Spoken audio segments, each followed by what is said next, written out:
Hello guys, welcome to our new mini vlog. অনেকদিন পর আবার ডেলি ভ্লগ করছি। বেসিক্যালি আমি জিম জয়েন করেছি। নর্মাল ডেতে আমি জিম থেকে বেরিয়ে প্রোটিন রিচ কিছু খাই, তো যেহেতু স্যাটারডে ছিল তো ডিম খাওয়া যাবে না, তাই আমরা ভাবলাম যে ইডলি খাওয়া যাক। তো চলে গেলাম ইডলির দোকানে। যারা যারা তোমরা লেক টাউনে থাকো তারা জানো লেক টাউনে ইডলির দোকানটা রয়েছে। তো যাই হোক, ইডলিটা নিয়েছে নরম নরম ইডলি, আর আমার সব থেকে ফেভারিট সাম্বার আর নারিয়াল চাটনি দিয়ে। এটা আমি খাইনি যদিও, ওই খাচ্ছিল, আর খেতে ছিল অসাধারণ।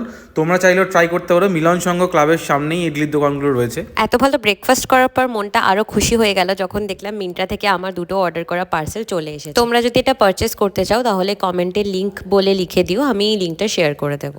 এরপর ডিনার প্রিপারেশন স্টার্ট করে দিলাম। আজকে ডিনারে ছিল বাটার গার্লিক মাশরুম আর হার্ব রাইস, এটা ওর খুবই ফেভারিট। সত্যি রাতের ডিনারটা হয়েছিল অসাধারণ। তোমরা যদি চাও ও নেক্সট ভিডিওতে রেসিপিটা শেয়ার করে দেবে। তোমরা যদি এরকম ভিডিও আরও দেখতে চাও তাহলে আমাদের পেজটাকে ফলো করে নিও, বন্ধুদের শেয়ার করে দিও, লাইক শেয়ার সাবস্ক্রাইব করে নিও।